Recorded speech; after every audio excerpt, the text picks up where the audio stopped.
This is the White Coat Investor Podcast, where we help those who wear the white coat get a fair shake on Wall Street. We've been helping doctors and other high-income professionals stop doing dumb things with their money since 2011. This is White Coat Investor Podcast number 286, Comparing Retirement Accounts. This episode is sponsored by First Republic Bank. When you own a professional service business, client satisfaction is your number one priority. So when it's your turn to be the client, shouldn't you get the same kind of treatment? At First Republic, you'll be paired with a dedicated business banker who understands the unique needs of your company and industry. This is the banking partnership you and your team deserve. Visit firstrepublic.com today to learn more. That's firstrepublic.com, member FDIC, equal housing lender. Thanks for what you do out there. It's not easy work. That's why you are a high-income professional. That's why this podcast is for you. You do hard work. You spent a long time learning how to do it, and nobody probably taught you much about personal finance or investing. So here on the podcast, we try to bring you that information that you did not get in medical school or dental school or law school, that you didn't get during residency, that nobody seems to want you to know, especially if you've been targeted by the financial services industry. This is a great opportunity for you to become financially literate, for you to learn how to do this stuff, for you to learn the language of finance. So thanks for what you do. But there is a little bit more. You've got a second job. You've got to become financially literate. And hopefully this podcast can help you do that. You know what else can help you do it is our conference, the Physician Wellness and Financial Literacy Conference, aka WCI Con. And WCI Con 23 is going to be March 1st through 4th at an awesome resort in Phoenix. It's just north of Scottsdale. We were there last year. We had a fantastic time. We had great food. We had all kinds of events outside on the lawn in the sun. People sat around the pool. They had a great pool complex there. And, you can go inside and you can watch the events, live in person. You can also sit around the pool, since this is also a virtual conference. And if you come in person, you get the virtual event as well. So you can actually, if you want to take a break during the day and go watch one of the sessions while sitting around the pool, you can do that. And so it's a pretty unique conference that way. But there's obviously in-person options. There are virtual options. There's a premium option. It tends to be the first thing that sells out, but hopefully you can still get that. We opened registration for this a few weeks ago. But by the time you hear this, I hope it's not totally sold out, but it may be. If not, you can still come in person.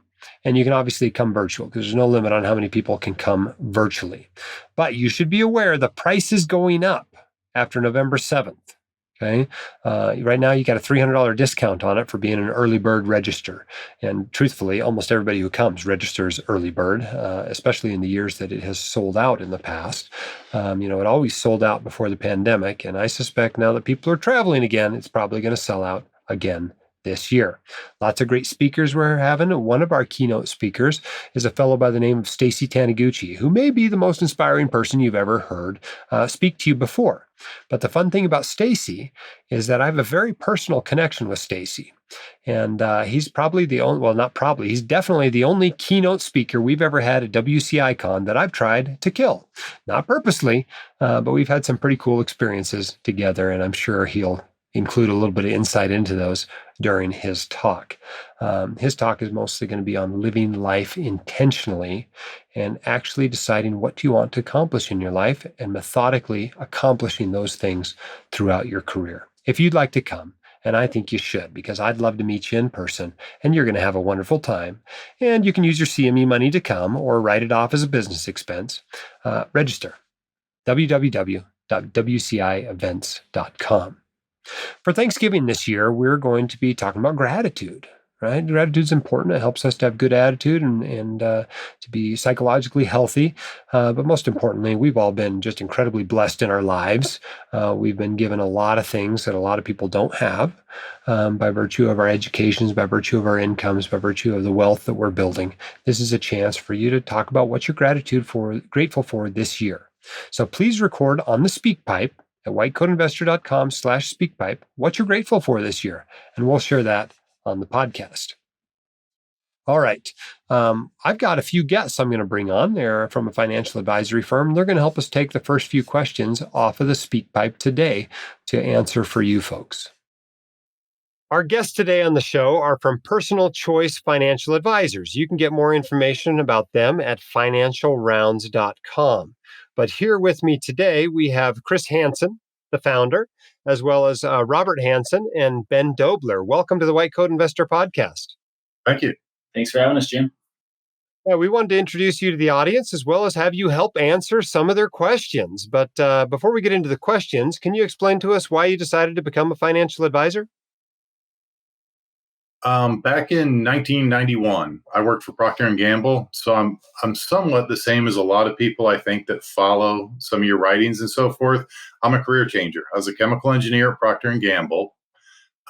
Really got interested in personal finance. So after a while, people started bringing me proposals from their brokers for retirement and so forth. Well, back in the early 90s, as you know, everything was pretty much commissions. So I would explain to them the commission structure, what they were paying for the advice, and offer to show them, look, there's a lot better mutual funds out there. All the Vanguard funds were available and so forth. There are a lot better options out there at a lot lower cost. I can show you how to do this. What we found is almost all of them to the person came back and said, I do not want to do this on my own. I'm either going to pay you to do it or I'm going to hire somebody else to do it. So I went and actually got registered with the SEC, started the company in 1991, and started a fee-only financial planning practice when it was very, very uncommon to do that. Fast forward to 2016, my eldest son graduated from the University of Cincinnati Medical School. He's a neurologist at this point in time. And that's when I realized, as I helped him through a lot of the things he had going on, how much different it was working with doctors, with young doctors, with student loans, all the people chasing them, trying to sell them different things, getting all their finances up and running. I realized I really needed to become an expert in all these things. And we started to, as I got more and more expertise in it, we started to reach out. A lot of his friends reached out to us, and we started helping more and more doctors. And at this point, probably 90% of our new clients are physicians. So that's really how we got into that niche. What do you think makes your practice or firm particularly unique? What are you really good at? I'm Ben. So one of the things that I think we really specialize in doing is we work as a team. It's really hard as a financial planner or as anyone to know everything there is to know. So we each try and bring something different to the table. We're all CFPs. We all come from that background, but we each kind of have some special thing that we focus on. And so when people work with us, we meet with everyone. Depending on the time of year, it's going to be a different person, just depending on what's going on and who the best person is to jump in. So we really take a lot of pride in that, and that's something that we focus on. Awesome. And what's your particular pricing model, and why did you choose that? So we actually have a flat fee structure and an AUM structure. We have both options available, and we set it up that way, honestly, to help as many people as we possibly can. However they feel most comfortable to engage and however they like to set it up, we can help them set it up that way. And if you're leaning towards flat fee, that actually starts at $5,000 a year and goes all the way up to $15,000 a year, just depending on complexity.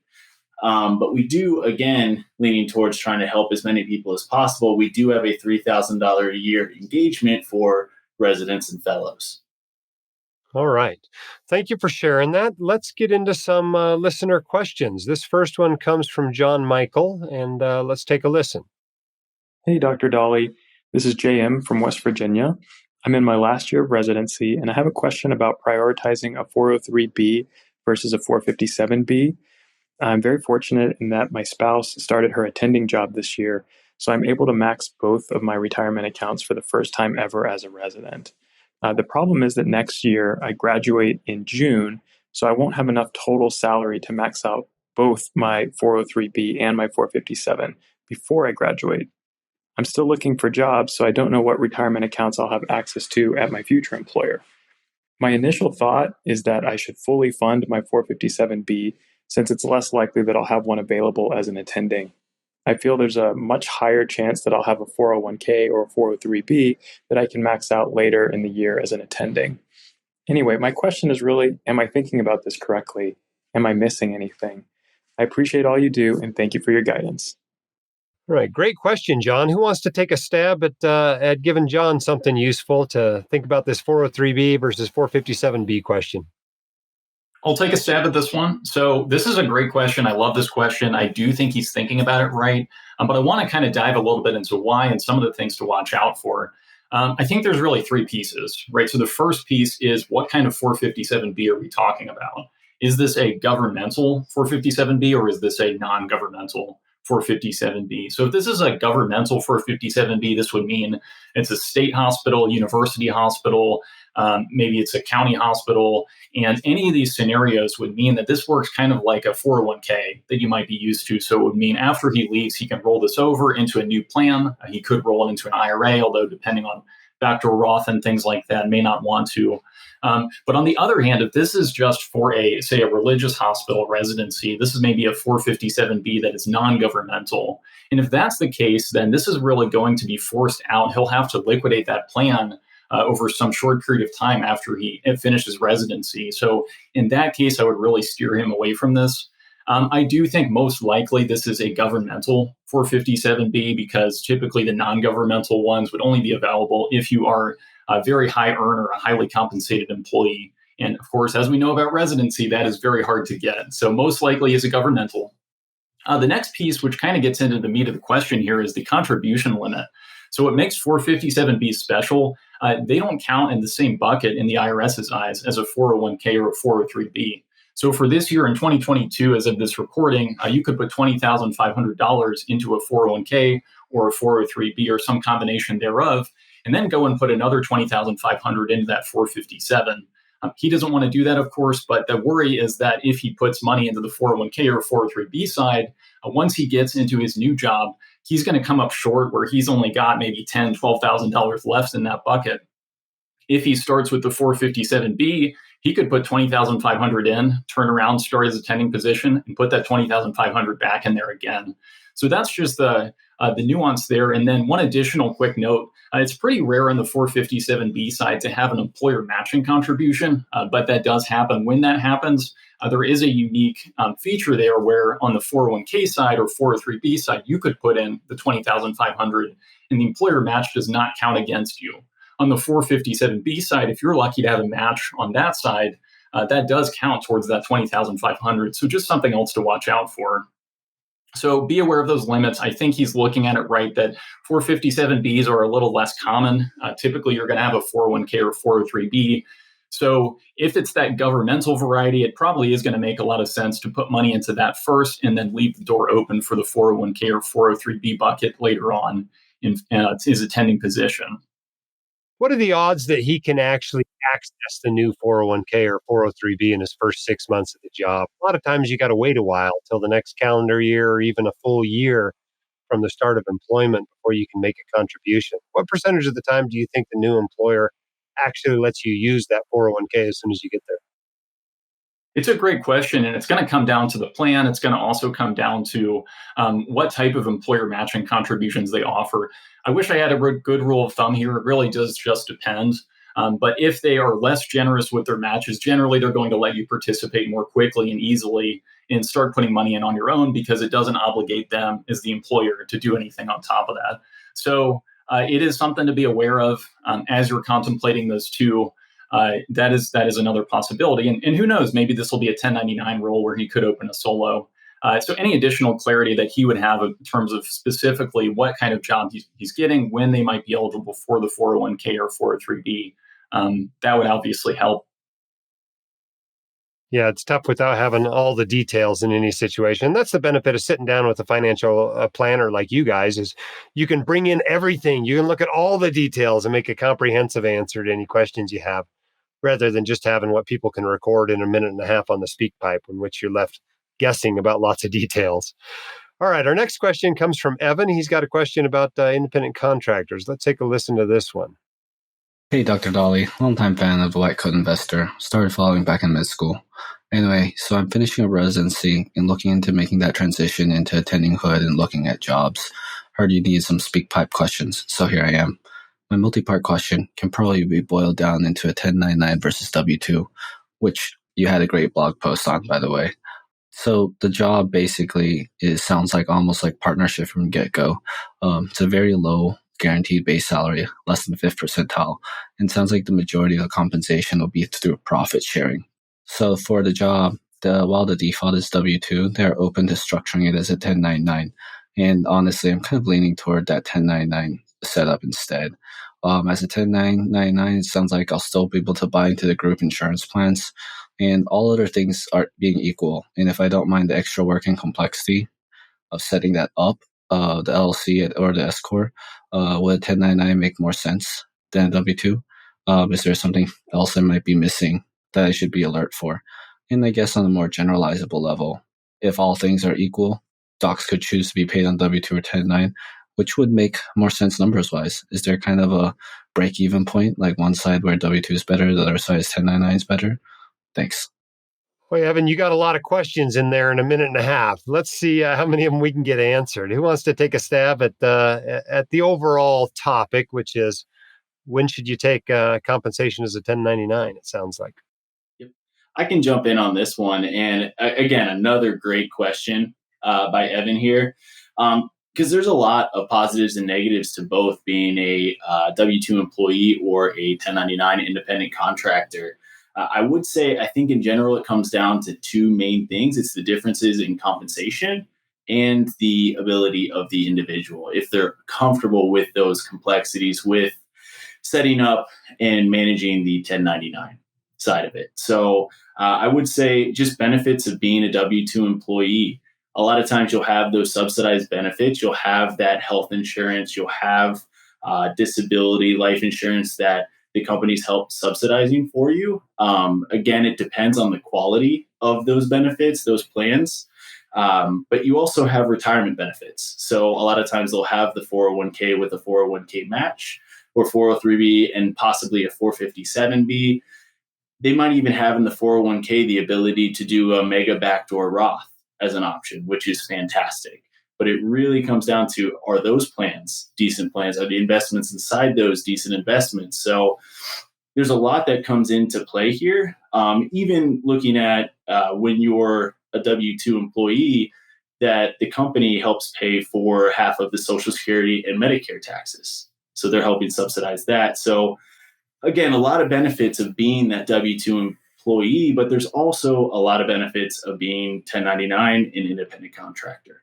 So that's where, again, having the ability to set up your own retirement plan. Maybe as a W-2, you don't have a great 401k option. The investments aren't great, but you can set up a solo 401k. You can get more money put away. You can select your own investments. Even like after the Tax Cuts and Jobs Act, you no longer can deduct your expenses as a W-2 employee on your tax return, but you can as a 1099 independent contractor. So there's, again, positives and negatives to both. One thing you do want to look out for that a lot of physicians have unique to them is pursuing PSLF, which you can't do as an independent contractor. You need to be a W-2 employee for that. So you want to make sure your student loans are being factored in. But you really just got to weigh the positives and negatives to both. Overall, how is the compensation different? Again, if the compensation is absolutely identical, you'd almost always lean towards the W-2 employee side. But if you're leaning towards 1099 and independent contractor, you just want to make sure they gross it up. You'd want to push for that higher compensation for that lack of benefits that you'd have. Yeah, so especially having to pay both halves of the Social Security and Medicare taxes, maybe one of the greatest benefits of being an employee that a lot of people don't think about. They think, 1099 or W-2. They don't think 1099 getting paid more versus W-2 being paid less. Yep. Awesome. Well, let's move on to the next question. This last one we'll do together. This one's got some questions about, that classic dilemma, Roth versus traditional.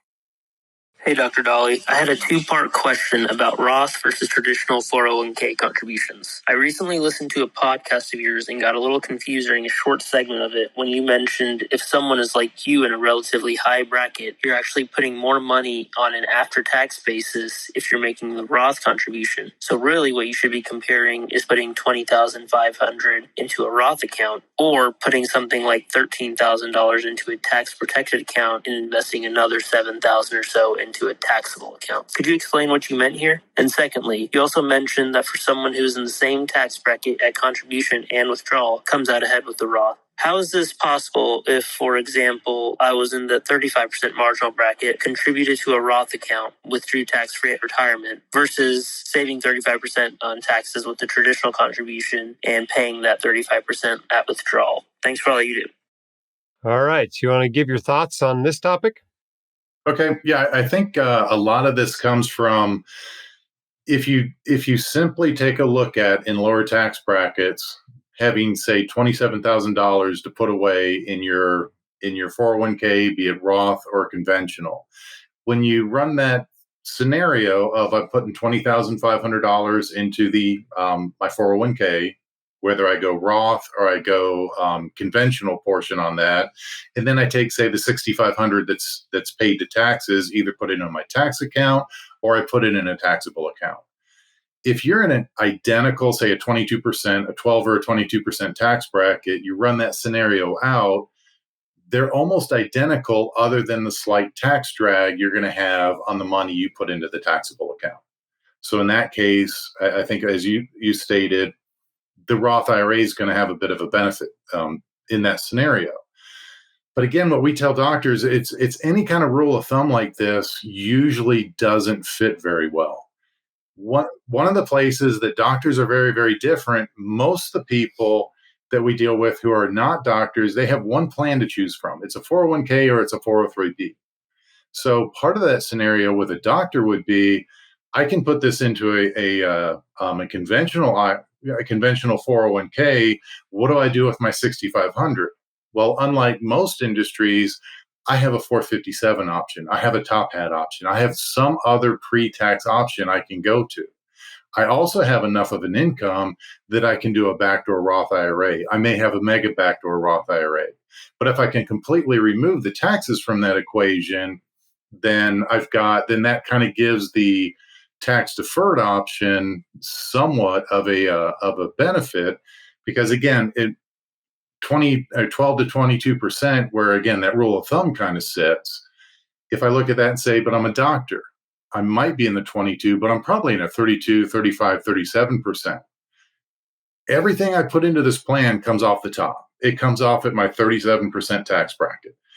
When I'm taking this money out, I've got a lot of room between 0 and 37% taxes. I'm going to get that advantage. Not everything's going to come out at that 37% taxes. The other piece that really comes into play that helps the pre-tax side is, especially most of our physicians are young physicians. They've got student loans. And if I can lower my income, I lower my student loan payment if I'm looking for forgiveness. So that's actually kind of an extra tax you want to include in there as you think about the equation. If I'm self-employed, the QBI deduction comes into play there. I can't remember what the last one was, but it's one of those that, again, it boils down to, and I think we said this for all three answers, it comes down to, it just depends on what else you've got available. You've got a lot of other options available. What's the best one in that particular situation? Yeah, for sure. Great thoughts on the QBI or 199A deduction, as well as the student loans. Those factors absolutely come into play. And, for at least as long as that deduction exists, and as long as the forgiveness program exists anyway. But a lot of people just see tax-free and they're like, oh, Roth must be better. They don't realize there can be pretty significant tax arbitrage of saving money when you're putting it in at 37% and then bringing it out and filling the 10% and 12% and 22% and 24% brackets with those withdrawals. And Absolutely. that's why for most docs during their peak earnings years, tax deferred is a great deal. And so keep that in mind. But I think the main point is you just got to be thinking in terms of after tax amounts, when you're saving money, because 20,500 in a tax deferred account is not the same as 20,500 in a tax free account. So you've got to make some kind of an adjustment to compare those. Well, awesome. It's been great chatting with you. I appreciate you coming on and help answering our listeners' questions. For those who are interested in learning more about Personal Choice Financial Advisors, the best place to do that is to go to financialrounds.com. And they stand ready to help you with any financial planning questions you need, investment management concerns you have. You can check them out there on the website and sign up for an introductory phone call with them if you are so inclined. Appreciate your time, guys. Thanks. We appreciate your time, Jim. Thanks, Jim. Okay, hope you enjoyed that segment with getting a few extra opinions on the podcast. I'm going to have to answer the rest of your questions myself. So let's take this one from Michael on Roth IRA conversions. Hello, Dr. Dolly. My name is Michael from Midwest. I'm a big fan of your podcast. I listen to every episode. I have a question about Roth IRA conversions. I have traditional IRA, which has some money sitting in the account invested in different ETFs. I'm planning on starting the Roth conversion starting next year. And my understanding is that I can deposit $6,000 to the traditional IRA account and then convert it to Roth account. So I was wondering if I can do it with some money already sitting in the traditional account invested in different funds. Thank you. Great question, Michael. We're talking about the classic backdoor Roth IRA process. This is something that high earners couldn't do before 2010, but in 2010, Congress changed one of the rules that applies to IRAs and Roth conversions. Basically, they made it so high earners could do Roth conversions.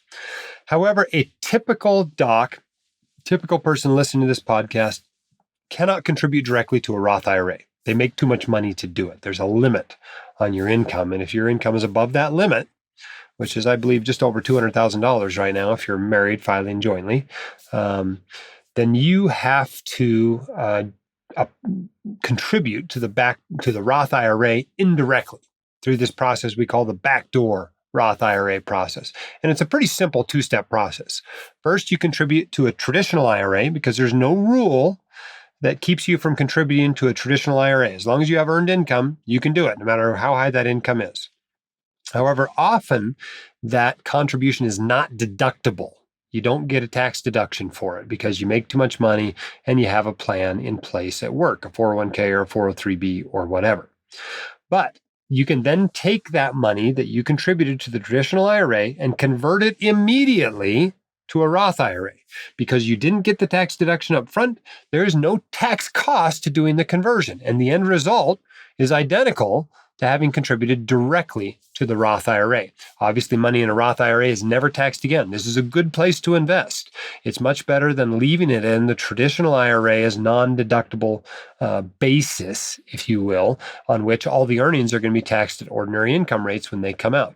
It's much better than investing in a taxable account, which is totally accessible to your creditors, which is taxed as it goes. Even though you get lower long-term capital gains rates and lower qualified dividend rates, it's still getting taxed as it goes. In the Roth IRA, it doesn't get taxed. So this is a good thing to get money into a Roth IRA. However, one thing you need to be aware of when you are doing the backdoor Roth IRA process is how that process is reported to the IRS.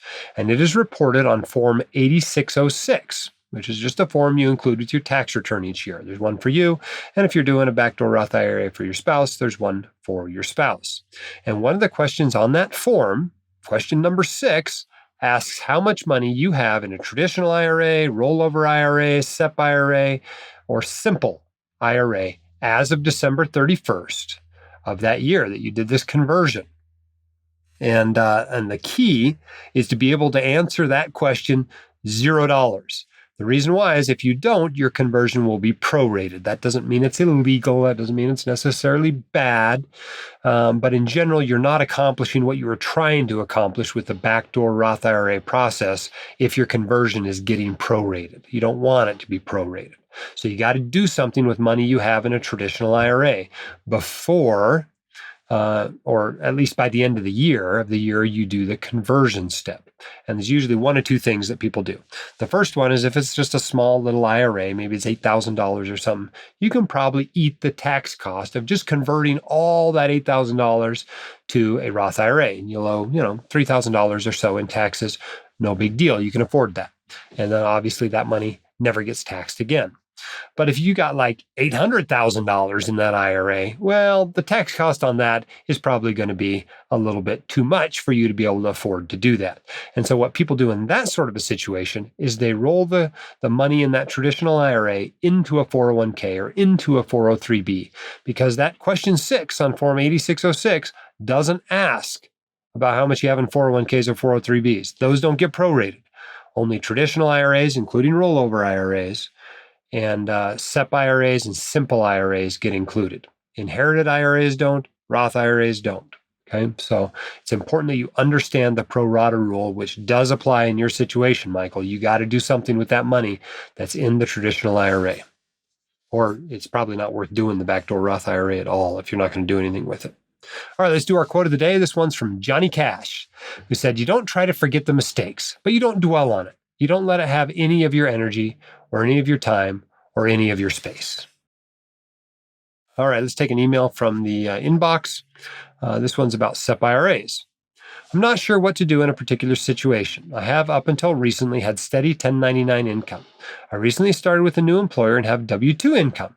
I still generate a small amount of 1099 income. For 2021, at the suggestion of my accountant, I committed to put $15,000 into a SEP IRA to reduce my taxable income.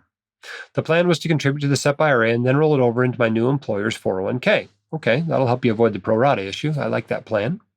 I'm coming due for this contribution to the SEP IRA. I recently found out I may be able to roll it into my Roth IRA." Well, that's true. That would be a Roth conversion, not just a rollover, though. Keep that in mind.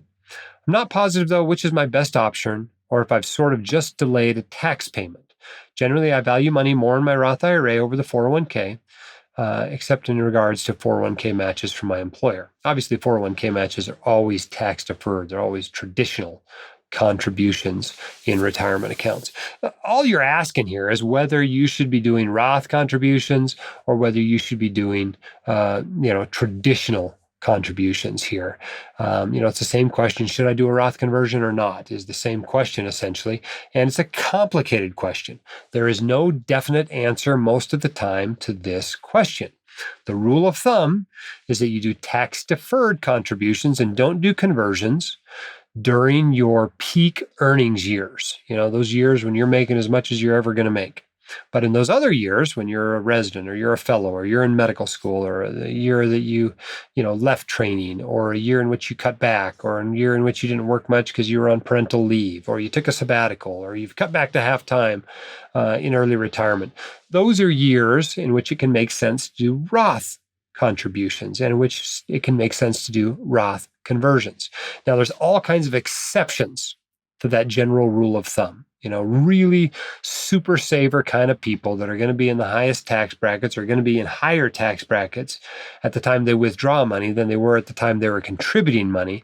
A lot of them may want to do Roth contributions even during peak earnings years, and may want to do Roth conversions even during peak earnings years. So there's lots of exceptions to those rules, but those are the general rules. And I just don't have enough information to know whether you should be doing a Roth conversion on that SEP IRA money, or whether you should just roll it into a 401k. I just don't have enough information to really advise you on that. So you'll have to look at it, make some assumptions, and try to make the best decision you can. Now, here's the good news. It's not like either one of them are a bad thing. One of them might be better than something else, but neither of them are bad. So don't beat yourself too much up about it.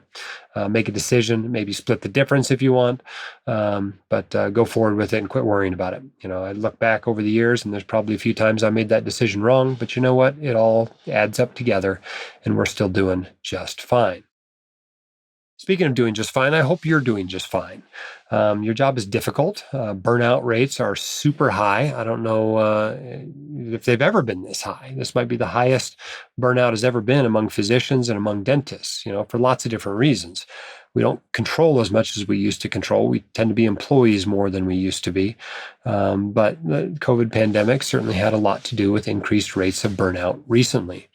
If you need some help, we have physician burnout coaching. If you go to our recommended tab at whitecoatinvestor.com and thumb down to Physician Burnout Coaching, you can see a product we have there that we call Burnout Proof MD. And this is a partnership we have with the Happy MD. It's a great 6-month program to help you develop the techniques and tactics and knowledge base that you need to really have a lengthy, enjoyable career. You can't buy burnout insurance. This is the closest thing to it that I know of. Just like you buy disability insurance, you buy, life insurance, but you can't buy burnout insurance. So if you're struggling with that, or if you need some tools and skills that'll help you to live your best life, check that out by going to the recommended tab and scrolling down to Physician Burnout Coaching. All right. Let's talk about this question from Dane about pregnancy and healthcare. Hi, Dr. Dolly. My wife is a resident in her 3rd year of neurosurgery residency. We are looking to have a child at the beginning, or at least start the process of having a child at the beginning of 2023 with a potential birth end of 2023, 2024. We are looking to switch healthcare plans from the high deductible plan with HSA to a PPO plan to cover out of network, since she would prefer to have the child at a different hospital than she works. Is there any risk to paying cash and pulling the money out of our HSA down the line? There is currently $10,000 in our HSA that is invested, but given the current market turmoil, it is down about 20%. Would rather spend the money now and pull out the money in the future, but wasn't sure about the time restrictions on that. Any advice on how to handle a pregnancy and healthcare during this time would be greatly appreciated. Thanks.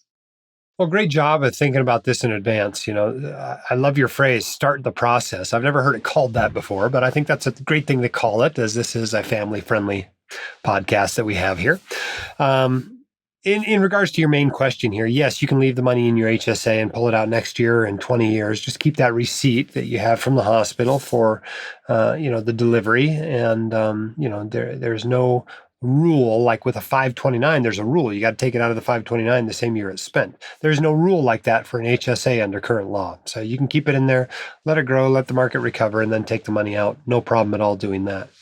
I think the main thing when you're planning for these sorts of times, when you're having a pregnancy, delivery, paternal leave, maternal leave, the main thing is just to plan in advance. The nice thing about it is it takes that baby 9 months to grow. So that gives you lots of time to plan for this.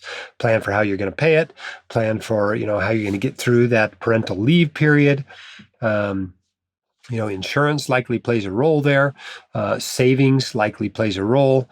Preparing to live on less income for a little while probably plays a role.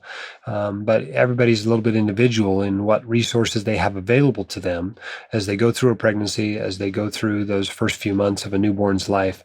It's a magic time, especially that first one. It is magic. Everything they do is incredible. By the time you have 3 or 4, you're like, oh, we're at this stage again. It's not quite as cool.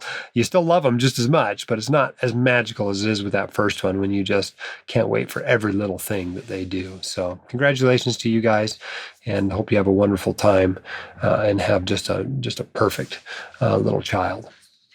All right, so let's take another question about safer investments. This one comes from Rick. Hi, Dr. Dolly. This is Rick from California. I have a question regarding U.S. Treasuries and CDs. I currently see that the 1-year U.S. Treasury CD gives a yield of 4%, but an online bank such as Ally only gives a 1-year CD rate of 2.7%. No online bank even comes close to the U.S. Treasury rate. I don't understand why the Treasury rate would be that much higher than the bank, given that the Treasury rate is considered much safer. Any ideas why? Thanks so much for all you do. All right, great questions. When it comes to safe investments, you have to be comparing yields all the time. There are times when it makes more sense for me to have money in a money market fund at Vanguard, and other times when it makes sense to have money in an FDIC-insured bank account at some place like Ally Bank. If Ally Bank is paying me 2% and the money market fund is paying me 0.5%, well, I'm going to have it in Ally Bank. If the money market fund is paying me 2.2% and Ally's paying me 1.7%, I'm going to put it in the money market fund. So I make that transition frequently, probably at least once a year I change where I'm investing that money. And that's just, seeking yield. And that's okay because both of those are extremely safe investments. They both act basically the same. There's no downside to chasing yield there. Obviously, if you're in a high tax bracket, you got to do the calculation to determine if you should be in a municipal money market fund. You just got to adjust that for your taxes. But that's a pretty easy decision. Now, when you're talking about treasuries, yes, you can get a higher yield on treasuries right now. In fact, if you look, as I pull this up the day I'm recording this, the 3-year trade, it's a little bit of an inverted yield curve. The 3-year treasury right now is yielding about 4.3%, which is pretty awesome. Obviously more than you're getting in any money market fund, more than you're getting in a high yield savings account. But there is a risk when you buy a bond, right? As rates go up, that bond falls in value. And so, yeah, there's some risk there, obviously. But you can get a 6-month treasury right now at 4.1%.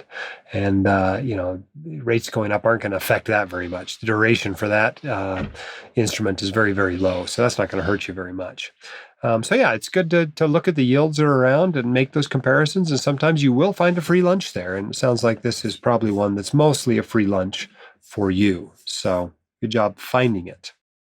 This episode was sponsored by First Republic Bank. When you own a professional service business, client satisfaction is your number one priority. So when it's your turn to be the client, shouldn't you get the same kind of treatment?